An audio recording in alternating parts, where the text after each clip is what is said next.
Dear friend, Karnataka ಸರ್ಕಾರ ಒಂದು ಹೊಸದಾಗಿ ಪಡಿತರ ಚೀಟಿಗೆ ಸಂಬಂಧಪಟ್ಟಂತೆ ಒಂದು ನಿಯಮವನ್ನು ಹೊರಡಿಸಿದೆ. ಏನು ನಿಯಮ ಅಂತಂದರೆ, ಕರ್ನಾಟಕದಲ್ಲಿ ಸುಮಾರು 20 ಲಕ್ಷ BPL ಕಾರ್ಡ್ಗಳನ್ನು ರದ್ದು ಮಾಡಲು ಒಂದು ಚಿಂತನೆಯನ್ನು ಪ್ರಾರಂಭ ಮಾಡಿದೆ ಫ್ರೆಂಡ್ಸ್. ಏನು ಬಡತನ ರೇಖೆಗಿಂತ ಕೆಳಗಿರುವವರಿಗೆ ಸರ್ಕಾರವು BPL ಕಾರ್ಡ್ಗಳನ್ನು ನೀಡ್ತಾಯಿತ್ತು ಫ್ರೆಂಡ್ಸ್. ಹಾಗಾಗಿ ನೀಡ್ತಾಯಿತ್ತು. ಆದರೆ ಬಡತನ ರೇಖೆಗಿಂತ ಮೇಲಿರೋರು ಸಹ BPL ಕಾರ್ಡ್ಗಳನ್ನು ಮಾಡಿಸ್ಕೊಂಡಿದ್ದಾರೆ ಅನ್ನೋದು ಒಂದು ಸರ್ಕಾರಕ್ಕೆ ಗಮನಕ್ಕೆ ಬಂದಿದೆ ಫ್ರೆಂಡ್ಸ್. ಹಾಗಾಗಿ ಸರ್ಕಾರವು ಒಂದು ಹೊಸ ಒಂದು ಕಾಯ್ದೆ, ಒಂದು ರೂಲ್ಸನ್ನು ಜಾರಿ ತಂದಿದೆ. ಏನು ರೂಲ್ಸು ಅನ್ನೋದನ್ನು ಈಗ ನೋಡೋಣ ಫ್ರೆಂಡ್ಸ್. ಮೊದಲಿಗೆ ಏನಂದರೆ, ಕರ್ನಾಟಕದಲ್ಲಿ ಒಟ್ಟು ಜನಸಂಖ್ಯೆ ಪೈಕಿ 80% ಜನರು BPL ಕಾರ್ಡನ್ನು ಒಳಗೊಂಡಿದ್ದಾರಂತೆ. 4 ಕೋಟಿಗೂ ಅಧಿಕ ಜನರು BPL ಕಾರ್ಡ್ಗಳನ್ನು ಒಳಗೊಂಡಿದ್ದಾರಂತೆ. ಕರ್ನಾಟಕದಲ್ಲಿ ಇಷ್ಟೊಂದು ಸಂಖ್ಯೆಯಲ್ಲಿ ಬಡ ಕುಟುಂಬಗಳು ಬಡತನ ರೇಖೆಗಿಂತ ಕೆಳಗೆ ವಾಸ ಮಾಡ್ತಿದ್ದಾರೆ ಅನ್ನೋದು. ಅಂದರೆ 4 ಕೋಟಿ ಜನರು, ನಾವಿರೋದೇ 6 ಕೋಟಿ ಜನರು, ಅದರಲ್ಲಿ 4 ಕೋಟಿಗೂ ಅಧಿಕ BPL ಕಾರ್ಡ್ಗಳು ಇದ್ದಾವೆ ಅನ್ನೋದನ್ನು ಒಂದು ಸರ್ಕಾರಕ್ಕೆ ಗಮನಕ್ಕೆ ಬಂದಿದೆ. ಹಾಗಾಗಿ ವಿಧಾನಮಂಡಲದ ಅಧಿವೇಶನದಲ್ಲಿ CM ಸಿದ್ದರಾಮಯ್ಯ ಅವರು ಅಧಿಕಾರಿಗಳಿಗೆ ಅನರ್ಹ BPL ಕಾರ್ಡ್ಗಳನ್ನು ರದ್ದು ಮಾಡಲು ಸೂಚನೆಯನ್ನು ಕೊಟ್ಟಿದ್ದಾರಂತೆ.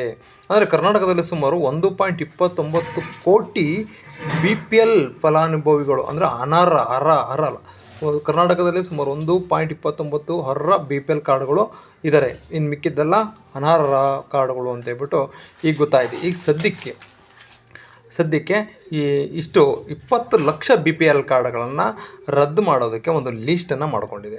ಆದರೆ ನಿಮ್ಮ ಕಾರ್ಡು ಆ್ಯಕ್ಟಿವ್ ಆಗಿದೆಯೋ ಅಥವಾ ಡಿಆ್ಯಕ್ಟಿವ್ ಆಗಿದೆಯೋ ಅನ್ನೋದನ್ನು ಯಾವ ರೀತಿ ಚೆಕ್ ಮಾಡೋದು? ಆಹಾರ ನಾಗರಿಕ ಸರಬರಾಜು ಇಲಾಖೆ ಅಧಿಕೃತ ವೆಬ್ಸೈಟ್ ahara.kr.in ಭೇಟಿ ನೀಡಿಬಿಟ್ಟು ಅಲ್ಲಿ ವೆಬ್ಸೈಟ್ ಮುಖಾಂತರ ಅಲ್ಲಿ ಒಂದು ನಿಮ್ಮ ರೇಷನ್ ಕಾರ್ಡನ್ನು ಹಾಕ್ಬಿಟ್ಟು ಅಲ್ಲಿ ಅರ್ಹ ಅಥವಾ ಅನರ್ಹ ಕಾರ್ಡ್ಗಳನ್ನು ನಾವು ಅಲ್ಲಿ ಚೆಕ್ ಮಾಡ್ಬೋದು. ಅಂದರೆ ಕರ್ನಾಟಕ ರಾಜ್ಯದಲ್ಲಿ ನಿಗದಿಪಡಿಸಿದಕ್ಕಿಂತ ಹೆಚ್ಚು BPL ಕಾರ್ಡ್ ಅನರ್ಹ ಕಾರ್ಡ್ಗಳಿದಾವಂತೆ. ಅಂದರೆ ಇಂತಿಷ್ಟು ಅಂತ ಇರಬೇಕು. ಆದರೆ ಅನರ್ಹ ಕಾರ್ಡ್ಗಳು ಹೆಚ್ಚಾಗಿರುವುದರಿಂದ ಇಲ್ಲಿ ನೋಡಿ, ಇಲ್ಲಿ ಯಾವ ರೀತಿಯಾಗಿ ಅಂತಂದರೆ, ಮೊದಲಿಗೆ ನೀವು ಆಹಾರ ವೆಬ್ಸೈಟಿಗೆ ನೀವು ಭೇಟಿಯನ್ನು ಕೊಡಿ ಫ್ರೆಂಡ್ಸು. ಆಹಾರ ವೆಬ್ಸೈಟಿಗೆ ಭೇಟಿಯನ್ನು ಕೊಟ್ಟು ಅದರಲ್ಲಿ ಸರ್ವಿಸ್ ಅಂತ ಒಂದು ಆಪ್ಷನ್ಸ್ ಇದೆ, ಅಲ್ಲಿ ಸರ್ವಿಸನ್ನು ತೊಗೊಳ್ಳಿ. ಇಲ್ಲಿಗಾಗಿ ಮೇನ್ ಪೇಜಿಗೆ ಹೋಗಿ ಫ್ರೆಂಡ್ಸ್. ಮೇನ್ ಪೇಜ್ಗೆ ಹೋಗಿ ಇಲ್ಲಿ ನಿಮ್ಮ ಡಿಸ್ಟಿಕ್ಕು, ಇಲ್ಲಿ 3 ಡಿವಿಷನ್ಸನ್ನು ಮಾಡಿದ್ದಾರೆ. ಇದು ಮೈಸೂರು ಡಿವಿಷನ್ಸು. ಮೈಸೂರು ಡಿವಿಷನ್ಸಲ್ಲಿ ಎಷ್ಟು ಡಿಸ್ಟಿಕ್ ಬರ್ತವೆ? ಇದು ಬೆಂಗಳೂರು ಡಿವಿಷನ್ಸು, ಇದು ಚಿತ್ರದುರ್ಗ, ಚಿಕ್ಕಬಳ್ಳಾಪುರ, ದಾವಣಗೆರೆ, ಇದು 2ನೇ ಸರ್ವರ್ ಅಂತ ಫ್ರೆಂಡ್ಸ್. ನಾವು ಅದ್ರ ಮೇಲೆ ಕ್ಲಿಕ್ ಮಾಡಿದರೆ ಇಲ್ಲಿ ಪಡಿತರ ಚೀಟಿ, ಅಂದರೆ ಹೊಸದಾಗಿ ಪಡಿತರ ಚೀಟಿಯನ್ನು ಸಲ್ಲಿಸಿದವರ ಸ್ಥಿತಿಯನ್ನು ಇಲ್ಲಿ ತಿಳ್ಕೊಳ್ಬೋದು. ಪಡಿತರ ಚೀಟಿ ವಿವರ ಅಂತಿದೆಯಲ್ಲ, ಇಲ್ಲಿ ನಿಮ್ಮ ಕಾರ್ಡು ಆ್ಯಕ್ಟಿವ್ ಆಗಿದೆಯೋ ಅನ್ಆ್ಯಕ್ಟಿವ್ ಆಗಿದೆ ಅಂತ ತಿಳ್ಕೊಳ್ಬೋದು. ಆ್ಯಕ್ಟಿವ್ ಅಂದರೆ ಇಲ್ಲಿ OTP ಮುಖಾಂತರ ತಿಳ್ಕೊಳ್ಬೋದು, ವಿತೌಟ್ OTP ಮುಖಾಂತರನೂ ಸಹ ನಾವು ತಿಳ್ಕೊಳ್ಬೋದು. ಫ್ರೆಂಡ್ಸ್, ಯಾರ್ಯಾರಿದ್ದಾರೋ ಎಲ್ಲರೂ ಫಸ್ಟು ನಿಮ್ಮ ರೇಷನ್ ಕಾರ್ಡ್ ಹಾಕ್ಬಿಟ್ಟು ಈ ಆಹಾರ ವೆಬ್ಸೈಟ್ನಲ್ಲಿ ನೀವು ಚೆಕ್ ಮಾಡ್ಕೊಳ್ರಿ ಫ್ರೆಂಡ್. ಈ ಥರ ರೇಷನ್ ಕಾರ್ಡ್ ನಂಬರ್ ಹಾಕ್ಬಿಟ್ಟು ಇಲ್ಲಿ ಗೋ ಅಂತ ಕೊಟ್ಟರೆ ನಿಮ್ಮ ರೇಷನ್ ಕಾರ್ಡ್ ಡೀಟೇಲ್ಸ್ ಇಲ್ಲಿ ಓಪನ್ ಆಗಿ ಎಷ್ಟು ಜನ ನಿಮ್ಮ ಫ್ಯಾಮಿಲಿಯಲ್ಲಿದ್ದರೋ, ಯಾರ್ಯಾರು ಈ KYC ಮಾಡಿದರೋ, ಕಾರ್ಡು ಸಸ್ಪೆಂಡ್ ಆಗಿದ್ದರೆ ಯಾವ ಉದ್ದೇಶಕ್ಕೋಸ್ಕರ ಕಾರ್ಡು ಸಸ್ಪೆಂಡ್ ಆಗಿದೆ ಅನ್ನೋದನ್ನು ಈ ಒಂದು ವೆಬ್ಸೈಟಲ್ಲಿ ತೋರಿಸುತ್ತೆ. ಇನ್ನೊಂದು ರೀತಿಯಲ್ಲಿ ಚೆಕ್ ಮಾಡ್ಬೋದು. ಆಹಾರ ವೆಬ್ಸೈಟಿಗೆ ಹೋಗಿ ಈ ಸರ್ವಿಸ್ ಅನ್ನೋದ್ರೆಲ್ಲ ಕ್ಲಿಕ್ ಮಾಡಿ.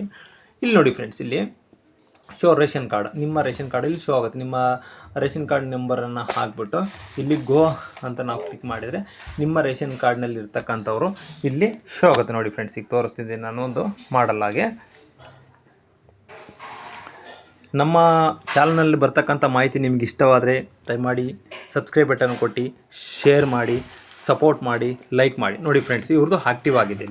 ಇಲ್ಲಿ ಅವ್ರದ್ದು ನೇಮ್ ತೋರಿಸ್ತು. ಆ ರೇಷನ್ ಕಾರ್ಡ್ನಲ್ಲಿ ಒಬ್ಬರೇ ಇದ್ದಾರೆ, ಅವ್ರದ್ದು ನೇಮ್ ತೋರಿಸ್ತು. ಈ ರೇಷನ್ ಕಾರ್ಡು ಆ್ಯಕ್ಟಿವ್ ಆಗಿದೆ.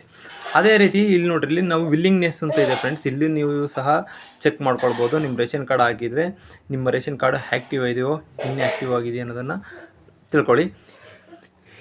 ಮತ್ತು ನೀವು ಡಿಸ್ಟ್ರಿಕ್ಟ್ ವೈಸು ತಿಳ್ಕೊಳ್ಬೋದು. ನೋಡ್ರಿ, ಇಲ್ಲಿ ನಾವು ಚಿತ್ರದುರ್ಗ ತೊಗೊಂಡ್ವಿ, ಹೊಸದುರ್ಗ ತೊಗೊಂಡ್ವಿ, ನಿಮ್ಮ ಹೋಬಳಿ ತೊಗೊಂಡ್ಬಿಟ್ಟು ಇಲ್ಲಿ ಇಯರ್ ಮೆನ್ಷನನ್ನು ಮಾಡಿದರೆ ನಿಮ್ಮ ಒಂದು ಊರಿನಲ್ಲಿ ಅಥವಾ ನಿಮ್ಮ ಹೋಬಳಿಯಲ್ಲಿ ಎಷ್ಟು ಕಾರ್ಡ್ಗಳು, ರೇಷನ್ ಕಾರ್ಡ್ಗಳು ಕ್ಯಾನ್ಸಲ್ ಆಗಿದೆ ಅನ್ನೋದನ್ನು ಇಲ್ಲಿ ಗೊತ್ತಾಗುತ್ತೆ.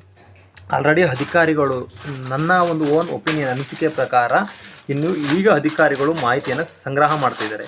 ಹಾಗಾದರೆ BPL ಕಾರ್ಡ್ ಕ್ಯಾನ್ಸಲ್ ಆಗೋದಕ್ಕೆ ಏನೇನು ಕಾರಣಗಳಿರ್ತವೆ, ಯಾವ್ಯಾವ ಉದ್ದೇಶಕ್ಕೋಸ್ಕರ BPL ಕಾರ್ಡು ಕ್ಯಾನ್ಸಲನ್ನು ಮಾಡ್ತಾರೆ ಅನ್ನೋದನ್ನು ನಾವು ಈಗ ಈ ವಿಡಿಯೋದಲ್ಲಿ ಹೇಳ್ತಾ ಹೋಗ್ತೀನಿ ಫ್ರೆಂಡ್ಸ್. ನಾವು ನೋಡಿರಿ, ಇದು ಆಹಾರ.comಗೆ ಹೋಗಿ ಈ ರೀತಿ ನೀವು ಸರ್ವಿಸ್ ಓಪನ್ ಮಾಡಿದರೆ ನಿಮಗೆ ಯಾವ ಡಿಸ್ಟಿಕ್ ಬೇಕೋ ಆ ಡಿಸ್ಟಿಕ್ ಸೆಲೆಕ್ಟ್ ಮಾಡಿಕೊಂಡು ಅದರ ವಿವರವಾಗಿರ್ತಕ್ಕಂಥ ಮಾಹಿತಿಯನ್ನು ನೀವು ತಿಳ್ಕೊಳ್ಬೋದು ಫ್ರೆಂಡ್ಸ್ ನೀವು. ಹಾಗಾಗಿ ನಿಮ್ಮ ಫಸ್ಟು ಈಗ ಎಲ್ಲ ಮಕ್ಕಳ ಎಜುಕೇಷನಿಗೆ BPL ಕಾರ್ಡು ಅತ್ಯುತ್ತಮವಾಗಿ ಬೇಕೇ ಬೇಕು. ಈಗ ರೀಸನನ್ನು ನೋಡೋಣ ಫ್ರೆಂಡ್ಸ್, ಏನೇನು ರೀಸನ್ ಅಂತ. BPL ಕಾರ್ಡ್ಗೆ ಅನರ್ಹ ಪಟ್ಟಿಗೆ ಹೋಗಬೇಕು ಅಂದರೆ ಏನೇನು ಕಾರಣ? ಗ್ರಾಮೀಣ ಭಾಗದಲ್ಲಿ 7.5 ಎಕರೆ ಜಮೀನನ್ನು ಹೊಂದಿದ್ರೆ ಮಾತ್ರ ಅದು BPL ಕಾರ್ಡ್ ಕ್ಯಾನ್ಸಲ್ ಆಗುತ್ತೆ. 7 ಎಕರೆ ಇದ್ದರೂ ಕ್ಯಾನ್ಸಲ್ ಆಗಲ್ಲ. ಎರಡನೇದು ಏನಪ್ಪ ಅಂತಂದರೆ ವೈಟ್ ಬೋರ್ಡ್ ಕಾರನ್ನು ಹೊಂದಿದ್ರೆ, ಎಲ್ಲೋ ಬೋರ್ಡ್ ಕಾರ್ಡ್ ಬಂದರೆ ಟ್ಯಾಕ್ಸ್ ಎಲ್ಲ ಕಟ್ತೀರ, ನೀವು ದುಡಿಮೆಗೆ ಇಟ್ಕೊಂಡಿರ್ತೀರ. ನಗರ ಪ್ರದೇಶದಲ್ಲಿ 100,000 ಚದರ ಅಡಿ ಮನೆಯನ್ನು ಹೊಂದಿದ್ರೆ GSTಯನ್ನು ನೀವು ಕಟ್ತಾ ಇದ್ದರೆ ಈ ಕಾರಣಗಳಿಂದ ನಿಮ್ಮ ಕಾರ್ಡು ಕ್ಯಾನ್ಸಲ್ ಆಗ್ತಕ್ಕಂಥ ಸಾಧ್ಯತೆ ಇದೆ. ಹಾಗಾಗಿ ನೀವು ದಯಮಾಡಿ ಆಹಾರ.comಗೆ ಭೇಟಿ ನೀಡಿ. ನೋಡಿ ಫ್ರೆಂಡ್, ಇಲ್ಲಿ ಆಕ್ಟಿವ್ ಆಗಿದೆ, ನಮ್ಮ ಫ್ರೆಂಡ್ ಒಬ್ಬರದ್ದು ಚೆಕ್ ಮಾಡಿದ್ದೀನಿ, ಆಕ್ಟಿವ್ ಆಗಿದೆ. ಹಾಗಾಗಿ ನಿಮ್ಮ ಕಾರ್ಡು ಆಕ್ಟಿವ್ ಆಗಿದೆಯಿಲ್ಲ ಅದನ್ನು ಚೆಕ್ ಮಾಡಿ. ಇದೇ ರೀತಿ ನಮ್ಮ ಒಂದು ಕನಕ ಯೂಟ್ಯೂಬ್ ಚಾನಲ್ನಿಗೆ ಸಪೋರ್ಟ್ ಮಾಡಿ, ಸಬ್ಸ್ಕ್ರೈಬ್ ಮಾಡ್ಕೊಳ್ಳಿ, ಶೇರ್ ಮಾಡ್ಕೊಳ್ಳಿ. Thank you all friends.